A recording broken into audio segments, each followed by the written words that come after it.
예, 이번에 홈 네트워크 해킹을 발표하게 됐고 해커스쿨에서 와이스 게이스를 운영하고 있는 전공입니다. 예, 반갑습니다. 네. 예, 제 발표 목차는 다음과 같습니다. 우선은 발표자 소개 간단하게 드리고요. 제가 홈 네트워크 해킹을 연구하게 된 계기에 대해서 설명을 드리고요. 다음으로 홈 네트워크 취약점 공략한 과정을 7가지 스텝에 맞춰가지고 설명을 드리도록 하겠습니다. 이어서 취약점 데모를 몇 가지 준비를 해왔는데요. 동영상으로 준비를 해왔고요. 그 4가지는 월패드의 쉘을 원격으로 획득하는 데모, 그리고 그 권한을 이용해서 가정집 내에 어떤 특정 방에 전등을 제어하는 데모, 그리고 심지어 그 가정집의 현관 도어락을 강제로 열 수 있는, 이거는 본인의 집뿐만 아니라 다른 집의 문까지 열 수 있는 그런 데모를 보여드리고, 그리고 화상 카메라 감시 데모를 보여드리도록 하겠습니다. 그리고 여기까지 하고 마지막으로 대응 방안을 설명드리도록 하겠습니다. 발표자 소개입니다. 예, 제 이름은 정구홍이고요. 멍멍, 몽이 혹은 이제 준우 아빠라는 닉네임을 최근에 사용하고 있습니다. 예, 그레이 해시라는 정보보안 업체의 수석 연구원으로 일을 하고 있고요. 그리고 아까 YGK 말씀드린 그 해커스쿨 사이트를 한 15년 정도 운영을 해오고 있습니다. 그리고 뭐 코드게이트나 시큐인사이드 같은 각종 해킹 대회를 운영하거나 데프콘과 같은 다른 해킹 대회에 참가를 하고 있고요. 그리고 최근에는 하드웨어 해킹 트레이닝 코스를 운영을 하고 있습니다. 혹시 관심 있으시면 그레이시 사이트에 들어와 주시면 되고요. 제 연락처는 다음과 같습니다. 제가 홈 네트워크 해킹을 연구하게 된 계기에 대해서 한번 설명을 드려보겠습니다. 저희 회사는 재택근무가 가능하고요. 그래서 지금 보이는 이 그림은 저의 방 모습입니다. 제가 여기서 이제 컴퓨터를 하면서 이제 열심히 일을 하고 있는 모습인데요. 뭐 우리처럼 해킹하는 사람들도 그렇고, 혹은 뭐 개발하는 사람들이라든지, 혹은 뭐 게임을 즐겨 하시는 분들, 일단 컴퓨터 딱 잡으면 그 화면에 몰입을 하게 되잖아요. 주변에 뭐 소리가 들리지 않고 컴퓨터에만 몰입을 하게 되는데, 집에서 일을 하다 보니까 가끔 와이프가 제 방에 들어와서 뭐 이런저런 얘기를 할 때가 있어요. 막 뭐라고 합니다. 그러면 이제 컴퓨터에 집중하고 있을 때는 그 얘기가 좀 귀에 안 들어오죠. 그래서 얘기를 들으면서 그냥 영혼이 나간 채로 대답만 합니다. 영혼 없이 대답만 하는데, 하루는 뭔가 막 길게 얘기를 하더니 뭐 한번 신청을 해볼까 말까라고 얘기를 하더라고요. 그래서 신청해봐라고 얘기를 했어요. 그리고 한 3개월 정도가 흘렀는데 와이프가 다시 오더니 굉장히 신이 나 있더라고요. 막 좋아하면서 팔짝팔짝 뛰면서 당첨이 됐다라고 얘기를 하더라고요. 뭐 당첨이 됐다고? 뭐가 당첨이 됐어? 그랬더니 아파트 청약을 넣은 게 당첨이 됐다고 하더라고요. 저는 그래서 뭐 하루아침에 이사 준비를 하게 됐습니다. 빗장이가 됐고요. 서울 끝자락으로 갑자기 이사를 하게 됐습니다. 그래서 또 이제 시간이 흐르고 그 새로운 집에 들어가서 구경을 할 수 있는 상태가 됐어요. 그래서 와이프랑 갔죠. 가가지고 이제는 새 집을 구경을 하면서 뭐 이제 뭐 구조가 어떻게 빠져 있는지, 그러니까 남자들은 보통 마감재 같은 거 잘 돼 있는지 보죠. 이제 여자들 같은 경우에는 주방을 보고요. 그리고 또 뭐 경치가 좋은지 그런 것들을 보게 되는데, 저는 이제 그런 게 눈에 안 들어오고 다른 게 눈에 들어오더라고요. 그것은 바로 그 집에 설치되어 있는 다양한 빌트인된 가전기기들이 눈에 들어왔습니다. 그래서 이것저것 뭐 화장실에 있는 것들, 뭐 주방에 있는 것들 보다가, 그리고 거실에 있는 월패드를 보게 됐어요. 월패드가 이런 식으로 보통 거실에 설치가 돼 있죠. 그래서 이게 저희 집 월패드의 화면입니다. 월패드의 화면이고요. 실제 이렇게 생기진 않았어요. 제가 좀 포샵을 했습니다. 로고 같은 거 지우고 디자인을 좀 지우고 했습니다. 화면을 또 일부러 끈 상태로 찍었어요. 어떤 제품인지 모르게. 왜냐면은 제가 이 업체로부터 협박을 지속적으로 당하고 있습니다. 그래가지고 이렇게 포샵을 하게 됐고요. 그래서 뭐 어떤 기능이 있나 여러 가지를 살펴봤습니다. 이게 인터페이스는 기본적으로 윈도우 8과 좀 유사하게 생겼어요. 처음에는 윈도우 COS라고 생각을 했었어요. 근데 나중에 알고 봤더니 다른 거였고요. 그래서 뭐 여러 가지 기능을 사용하다가 보니까 그 아래쪽에 저 빨간색 동그라미가 눈에 들어오더라고요. 그래서 이 월패드라는 것이 결국에는 인터폰 역할을 하잖아요. 인터폰으로 뭐 1층에 있는 사람과 대화를 하거나 타세대와 대화를 하거나 인터폰 역할을 하기 때문에 당연히 마이크일 거라고 생각을 했어요. 근데 잘 보시면은 위에도 동그란 게 또 있어요. 그리고 두 개를 비교해 보면 위에 게 더 마이크처럼 생겼어요. 그럼 아래 거는 뭘까요? 그래서 이런저런 기능을 이용하다 보니까 아래 거는 카메라구나라는 걸 알 수 있게 됐어요. 카메라가 달려 있었죠. 그래서 이처럼 뭐 월패드에 카메라가 달려 있는 것은 이게 가까이서 이렇게 본 거는 제가 처음이었죠. 작년 한 6월 정도에 발생했던 일이고요. 그래서 그 전에 이제 뭐 저희가 그 스마트 TV를 해킹해가지고 스마트 TV에 달려 있는 카메라를 해킹해서 그걸로 뭐 24시간 감시할 수 있다라는 것으로 좀 재미를 본 상태였죠. 그래서 이 카메라를 보는 순간 이거는 해킹하면은 굉장히 재밌겠다라는 생각을 하게 됐죠. 그래서 이 월패드를 보면서 다음 타겟으로 선정하게 됐습니다. 물론 이런 표정을 짓지는 않았습니다. 이런 포즈와 이런 표정을 짓지는 않았습니다. 자, 월패드 공략 절차에 대해서 설명드려 볼 건데요. 총 7개의 스텝으로 나뉘어져 있습니다. 첫 번째로는 홈 네트워크 시스템의 그런 네트워크 구조를 파악하는 과정이 필요했고요. 그 다음에 그 구조를 파악했을 때 디바이스가 몇 개가 나왔는데 그 중에서 어떤 것을 공략을 할지, 어떤 것을 타겟으로 삼을지 선정하게 됐습니다. 그리고 세 번째 스텝에서는 선정한 것이 월패드였거든요. 그래서 월패드의 펌웨어, 그러니까 소프트웨어를 획득하는 과정이 필요했고, 그리고 뭐 그러한 과정 중에서 월패드를 분해하거나 혹은 이제 UART 디버그 포트를 연결하는 과정이 수반이 됐습니다. 그리고 그렇게 뭔가 디버깅 할 수 있는 환경을 구축한 다음에 취약점을 탐지하고 분석한 다음에 마지막으로 공격을 진행하게 됐죠. 그래서 이 각각의 스텝에 대해서 더 자세히 설명드리도록 하겠습니다. 첫 번째 스텝은요, 홈 네트워크 시스템의 구조를 파악한 내용인데요. 우선은 현관에 중앙 컨트롤러가 있어요. 현관에 어디 있냐면요, 자, 현관을 찍은 모습이고요. 여기에 신발장이 있죠. 신발장을 열게 되면은 뭔가 덮개 같은 게 있고요. 그 덮개를 뜯어서 열게 되면 그 안에 이런저런 다양한 시스템이 있는 걸 볼 수 있습니다.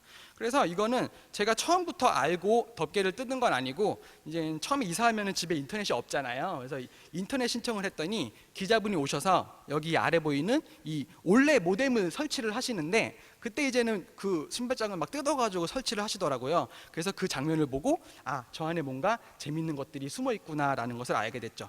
그래서 여기 이 모뎀 말고 그 위에 있는 네모나게 생긴 이게 바로 그 게이트웨이, 중앙 컨트롤러고요.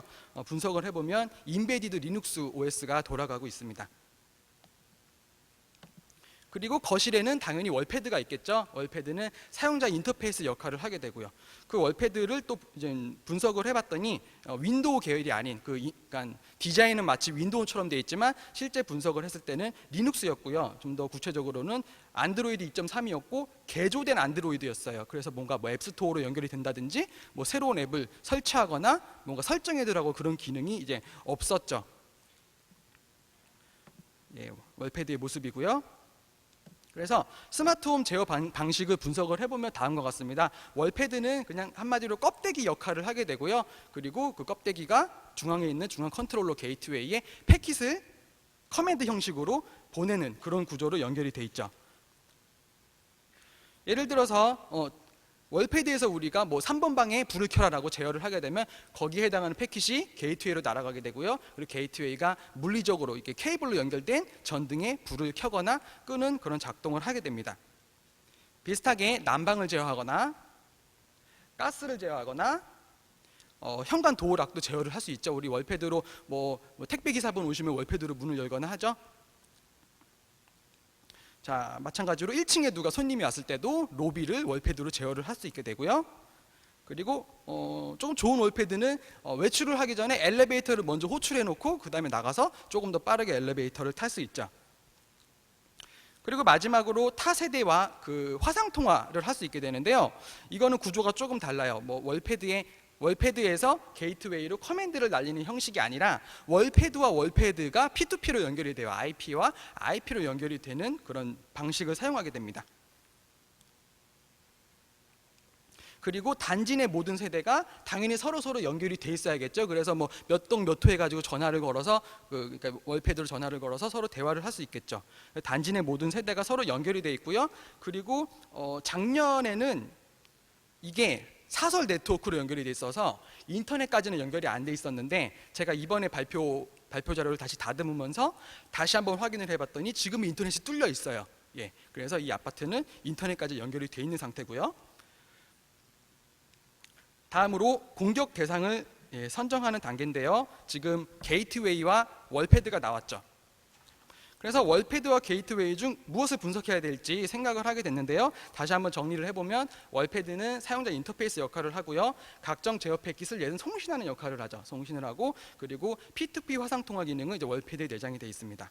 그리고 게이트웨이는 라우팅 역할을 하게 되고요. 중앙 컨트롤러 역할을 하게 되고, 그리고 얘는 반대로 월패드가 보낸 커맨드 패킷을 받는 역할을 하게 되죠. 그래서 받은 걸 토대로 해서 주변 장치들을 제어하게 됩니다. 그리고 게이트웨이의 특징은 화상 통화에는 관여하지 않습니다. 뭐 패킷을 포워딩 해주기는 하지만 직접적인 여기서 뭔가 기능을 하지는 않습니다.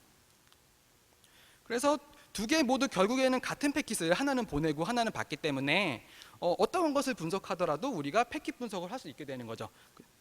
하지만 화상 카메라는 게이트웨이와는 단절이 되어 있기 때문에 화상 카메라를 해킹하기 위해서는 결국에는 월패드를 해킹해야 된다라는 결론을 얻게 됐습니다. 그래서 월패드를 이제는 해킹을 하게 되고요.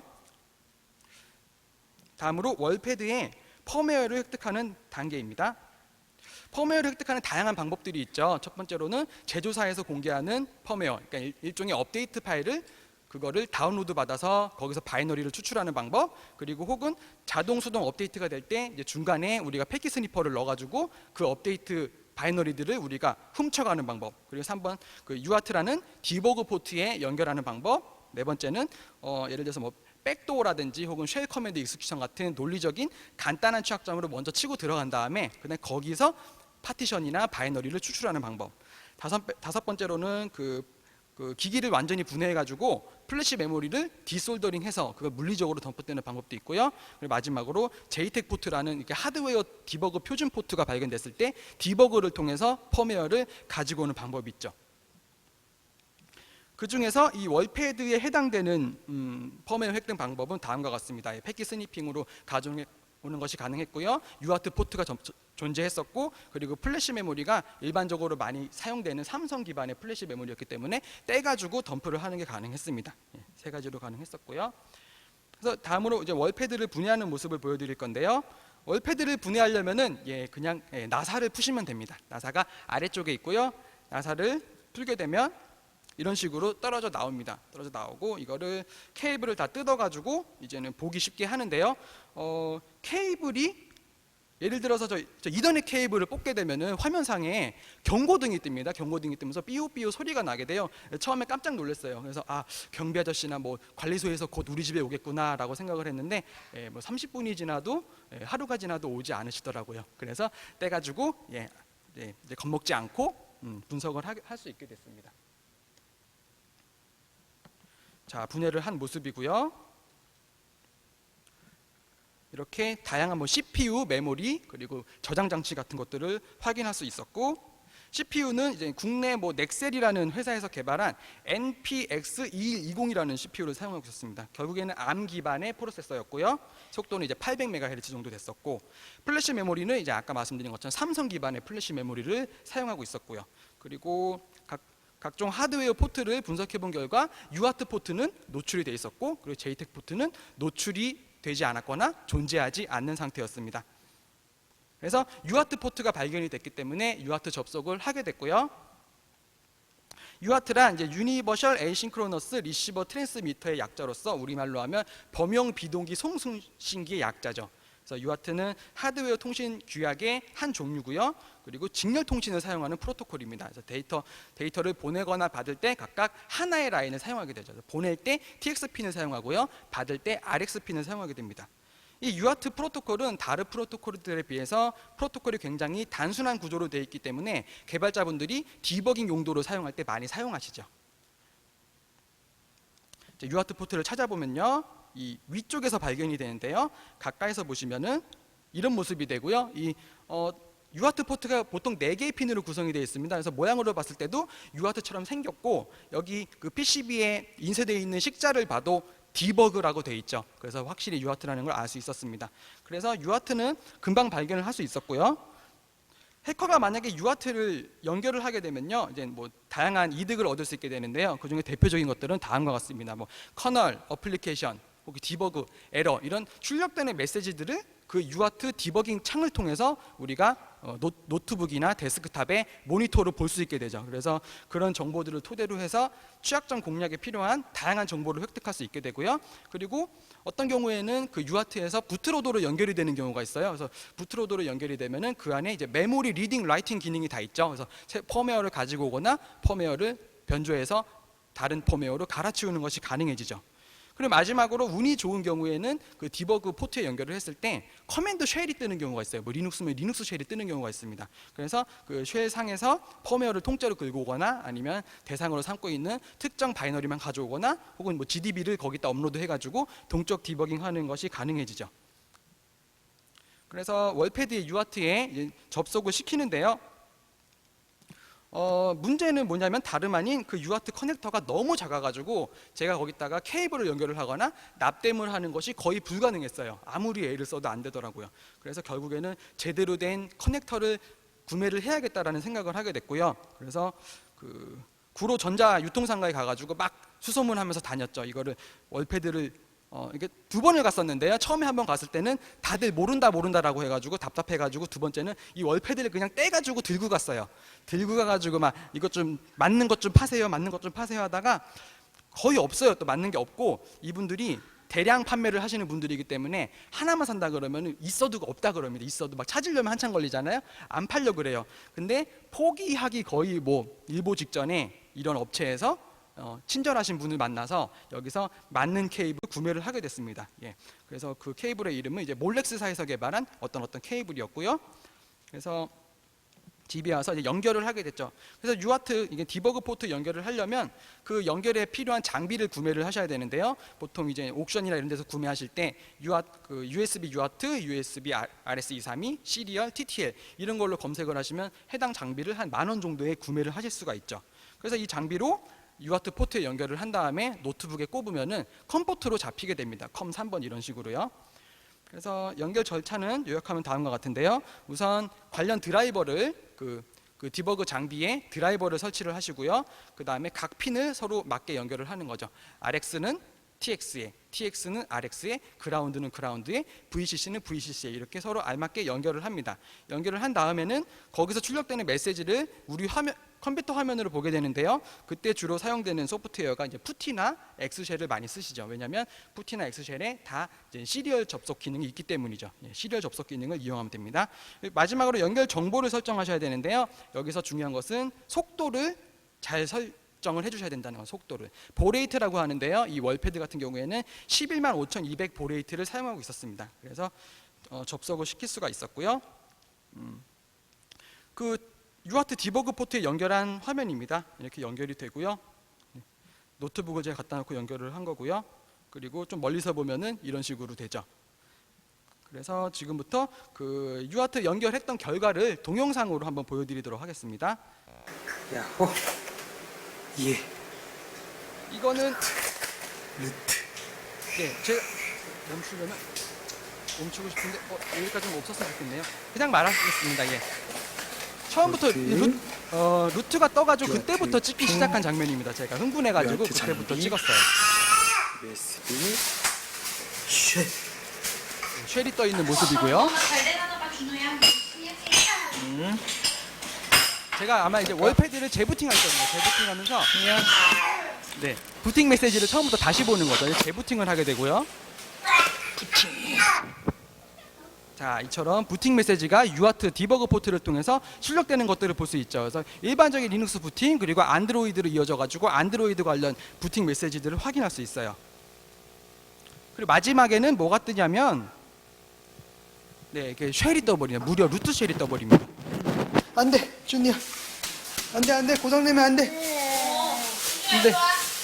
쉘을 없애면 안 돼. 저만 쉘을 좋아하는 게 아닌 것 같아요. 블루베리 먹어. 애기들도 쉘을 좋아하는 것 같습니다. 마지막 핀. 예, 그리고 지금까지는 그 출력이 되는 것만 확인을 한 거고요. 그 마지막 핀을 연결을 해서 내가 입력하는 게 전달이 안 돼, 되는지 준이야, 안 돼. 추가적으로 그러지 마. 확인하는 모습입니다. RX 핀. 자, 마지막 RX 핀을 자, 제가 보낸 입력을 전달할 수 있도록 남은 핀을 연결을 하고요. RX 핀을 물려서 여기서 이제 IT 아이디 루트 그리고 습관적으로 ETCR의 패스워드를 읽으려고 했는데 안드로이드는 ETCR의 패스워드가 없죠. 예, 없다고 나오는 거고요.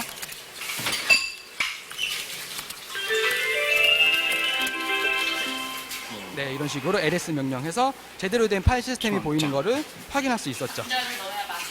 네, 그래서 이제 마지막에는 부팅이 되면서 띠리리리리리리라고 했는데 만약에 뭐 되게 혹시 월패드를 가지고 계시고 저런 소리가 난다라면 이제 같은 월패드라고 보시면 되겠죠. 네.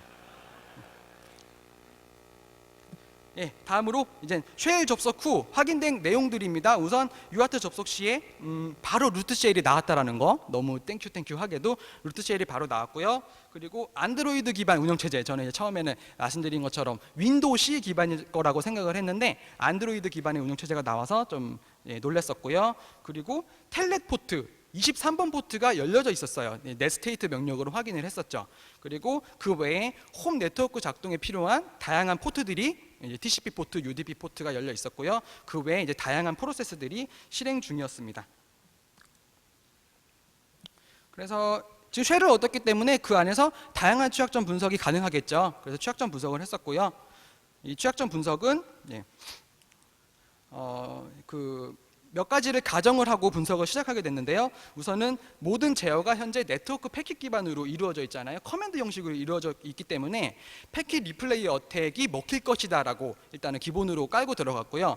이때 첫 번째 가정은 패킷을 보냈을 때 패킷 송신자의 아이덴티티나 크레덴셜을 왠지 검사를 하지 않을 것 같다. 그래서 해커가 제3자가 패킷을 보냈을 때도 그게 먹힐 것 같다라는 가정을 하게 됐고요.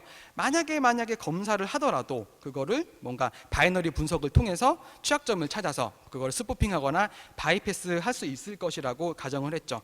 실제 분석해본 결과로는 뭔가 검사를 하는 건 없었고요. 그냥 그 패킷 그대로 보내면 그거를 우리 집에 보내든 남의 집에 보내든 다 이제 먹히는 취약점이 존재했었죠.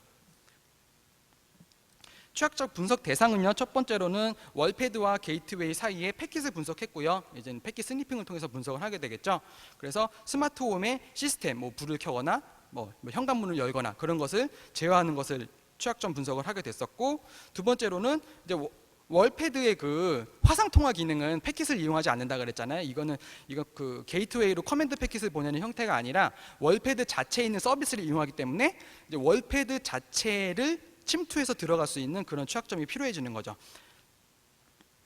그래서 우리 집이야 그냥 UART 포트 연결해가지고 쉘 따면 되는데 다른 사람 집 것을 해킹을 하려면 거기 가가지고 UART를 연결할 수 없는 노릇이잖아요. 그래서 원격에서 침투할 수 있는 그런 취약점을 분석을 하게 됐습니다.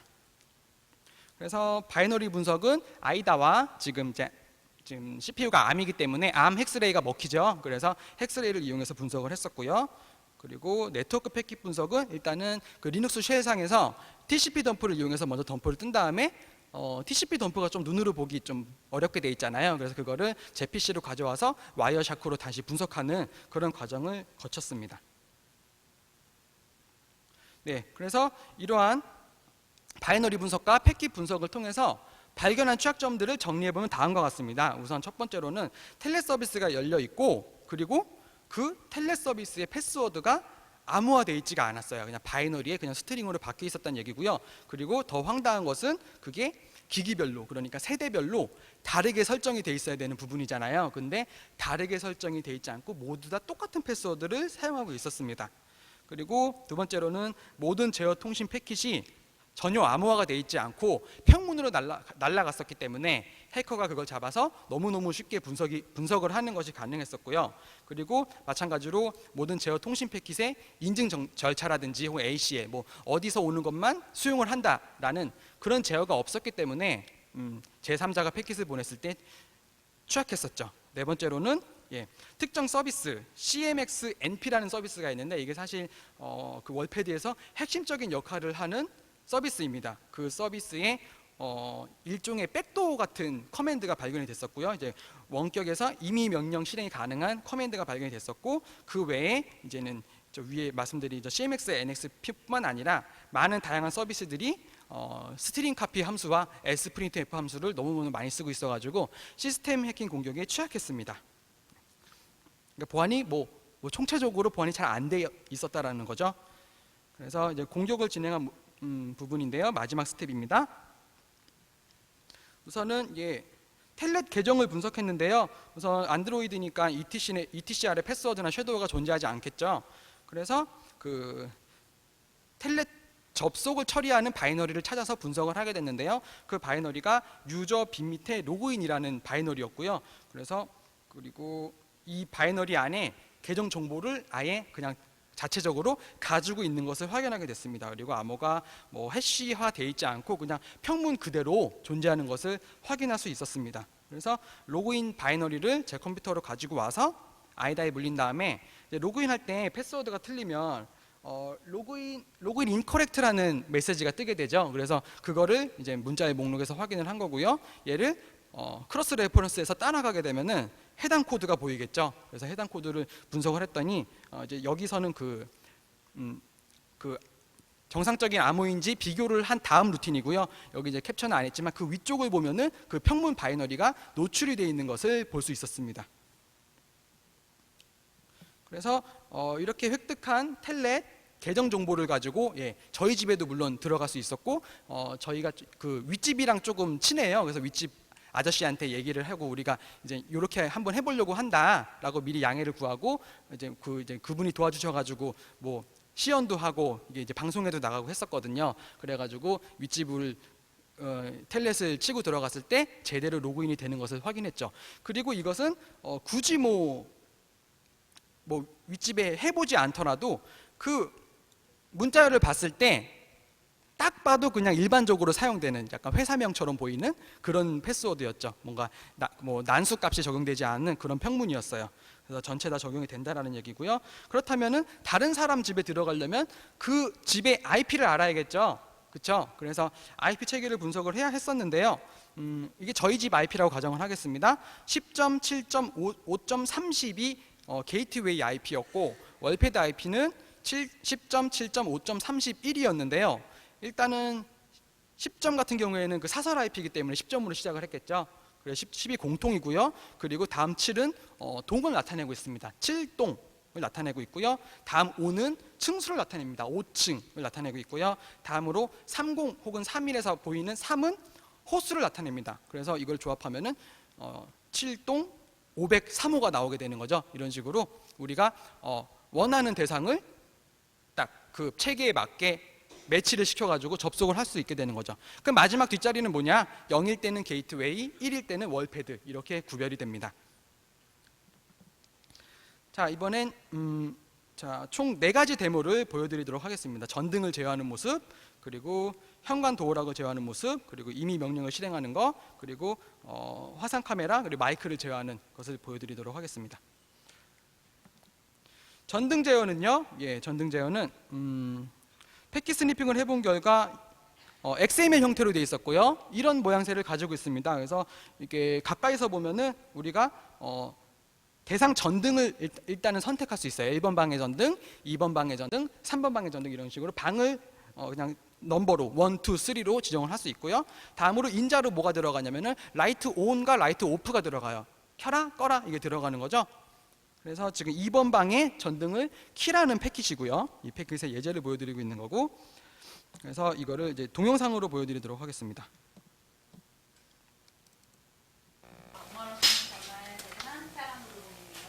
불꺼. 어디 갔지? 네, 이 영상의 핵심은 뭐냐면 제가 월패드의 인터페이스를 이용하지 않고 제 노트북만 가지고 전등을 제어할 수 있다는 거죠. 제 노트북에서 월패드 IP인 10.7.5.31에 텔넷으로 들어갔겠죠. 텔넷으로 들어가서 거기서 패킷을 날려가지고 우리 집에 전등을 제어하는 모습입니다. 물론 우리 집뿐만 아니라 IP를 바꾸면은 다른 집도 얼마든지 제어를 할 수 있는 거고요. 그냥 생각만 하기로는, 생각 같아서는 저희 집이 좀 고층이거든요. 그래서 창문으로 보면은 맞은편 아파트가 보이게 되는데 생각 같아서는 테트리스를 한번 해보고 싶어요. 테트리스를 한번 해보고 싶은데 이거 하면은 뭐 진짜 우리 아기를 못 보게 될 수도 있을 것 같아가지고 이거는 뭐 그냥 생각으로만 했습니다. 노트북으로 불을 끈 거고요. 다시 불을 켜면 불이 켜지죠. 혹시 깡보드를 긴장하는 네, 이런 식으로 키거나 끄거나. 제가 이게 말을 하는 거 그냥 추임새를 넣는 거예요. 그냥 제가 진짜 재밌으라고 추임새를 넣은 거고요. 와이프는 이제 이걸 듣고서는 뭐 음성인식 뭐 프로그램 개발했냐고 하던데 그게 아니라 그냥 저는 추임새를 넣은 겁니다. 그래서 전등을 제어할 수 있다라는 것이고요. 다음으로 현관 도어락을 오픈할 때 그때 이제 발송되는 커맨드를 캐치를 해봤더니 이런 식으로 되는데요. 이거는 이벤트 번호가 들어갑니다. 각각의 이벤트마다 거기에 해당하는 액션이 있겠죠. 그 중에 이걸 보시면은 33번 이벤트를 날리게 되면은 현관문을 열어라 라는 이벤트로 인식을 하게 됩니다. 33번을 날리는 거죠. 그래서 그 33번 이벤트를 강제로 날려서 도어락을 여는 데모를 보여드리겠습니다.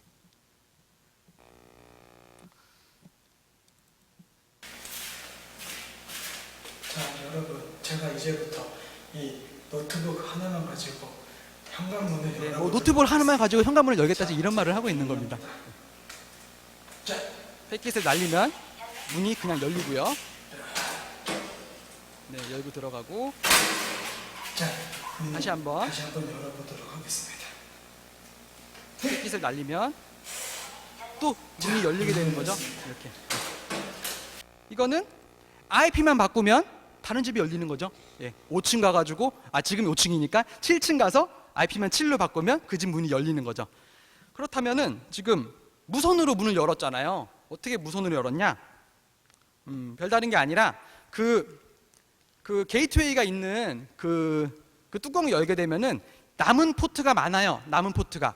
거기다가 우리 공유기를 연결을 하면 되는 거죠. 거기다가 우리 공유기를 연결하면 근처에서 무선을 잡아서 그 홈 네트워크 시스템에 들어갈 수 있고요. 혹은 거기다가 뭐 리눅스 서버를 하나 연결한 다음에 그 리눅스 서버에서 리버스 쉘을 해커한테 보낸다. 그러면 외부에 있는 해커랑 내부에 있는 시스템이 서로 연결이 되는 거죠. 거기서 다른 사람 뭐 집의 문을 열거나 뭐 전등을 제어하거나 다 할 수 있게 되는 거죠. 그렇다면 또 뭐 이렇게 생각하시는 분 계시겠죠. 그러면 저렇게 연결을 하려면 일단은 그 아파트에 누군가는 아는 사람이 있어야겠네요 라고 생각할 수 있겠죠. 그래야지 이거 설치할 거잖아요. 근데 그럴 필요가 없습니다. 다음 사진을 보시면은 아마 뭐 이미 경험하신 분들도 많이 계실 것 같은데 지하 1층으로 내려가면은 대부분의 아파트들에 통신실이라는 게 존재하죠.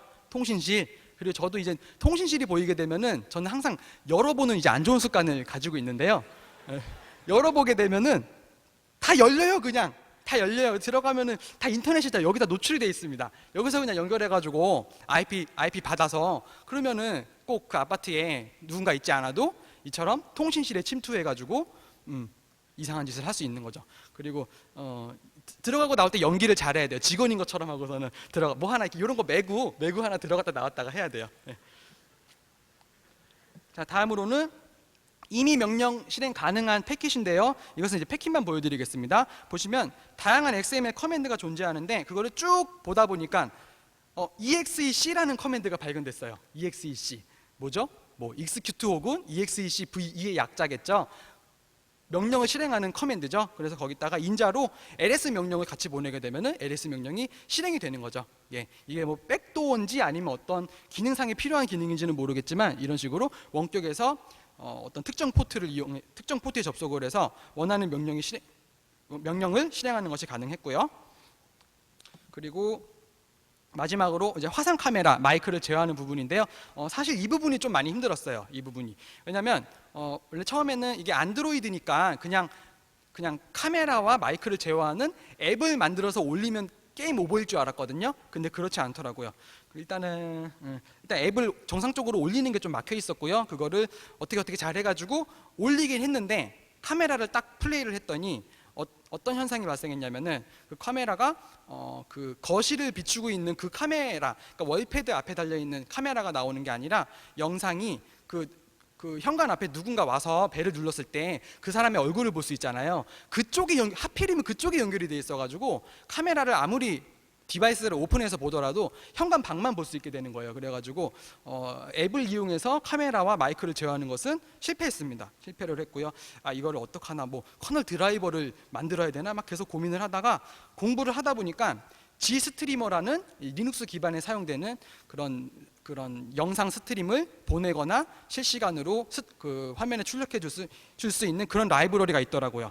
그리고 저런 라이브러리를 제가 검색하게 된 계기는 뭐냐면 그 월패드 안에서 여기저기 돌아다녀 보면은 G스트림이라는 단어가 되게 자주 나와요. 그래서 이상하다 싶어가지고 검색을 했더니 그게 바로 그런 화상 카메라와 마이크를 제어할 수 있는 그런 라이브러리가 이미 설치가 돼 있더라고요. 그래서 제가 G스트리머를 공부를 해가지고 어떤 커맨드를 날렸을 때 그 스트리밍을 시작할 수 있는지 그거를 공부를 했죠. 그래서 그 결과 저런 커맨드를 날리게 되면은 스트리밍을 시작할 수 있게 되고요. 그리고 저기서 그 옵션을 보시면 스트리밍을 자기 IP에 6161 포트로 시작해라 라는 명령이고요. 그리고 해커의 서버에서는 반대로 그 IP와 포트에 접속을 하게 되면은 거기서 보여주는 스트림을 내가 실시간으로 보거나 혹은 파일로 저장을 할 수 있겠죠.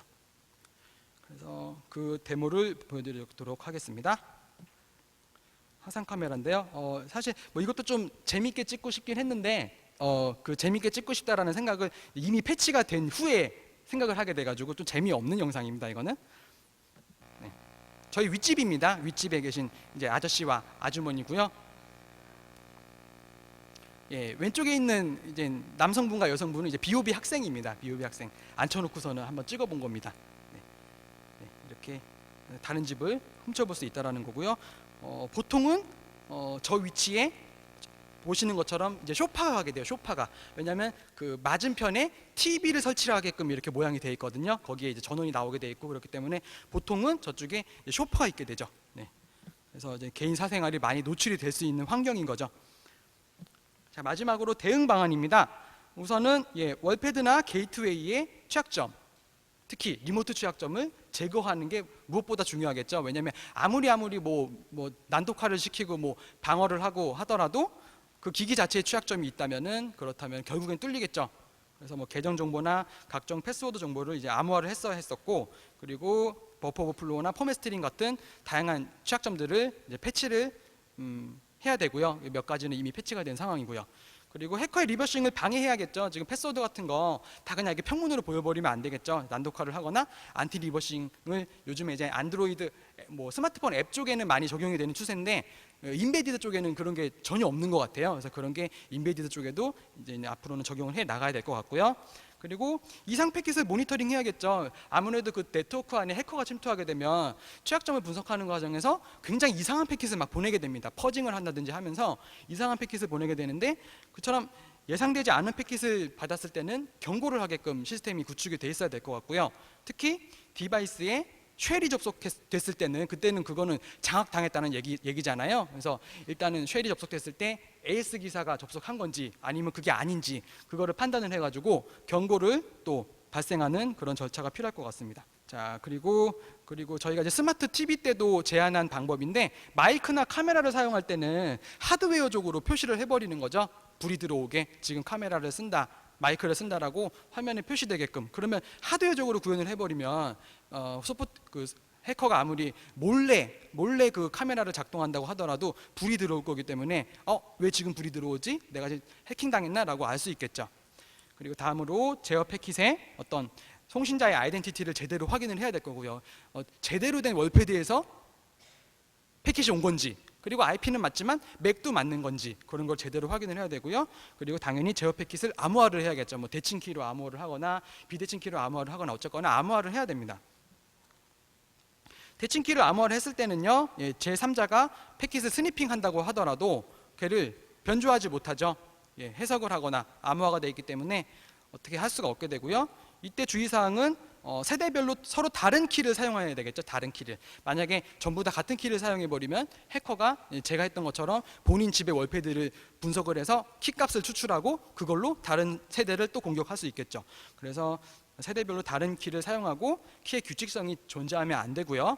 그리고 이렇게 했을 때 단점은 뭐냐면은 패킷 리플레이 어택은 여전히 가능해지죠. 문 열라라는 패킷이 암호화는 되어 있지만 걔는 여전히 문 열라라는 패킷이잖아요. 그래서 해커가 그 패킷을 수집한다면 그걸 다시 보내서 문을 열 수는 있습니다. 당연히. 그렇기 때문에 이거에 대한 해결책으로 타임스탬프를 넣어가지고 시간 정보를 같이 보내서, 그래서 5초가 지난 다음에는 그 패킷이 먹히지 않도록, 다시 말해서 해커가 뭐 3시간 후에 집주인이 집을 나갔을 때 다시 와서 그 패킷을 보내더라도 먹히지 않도록 해야 되고요.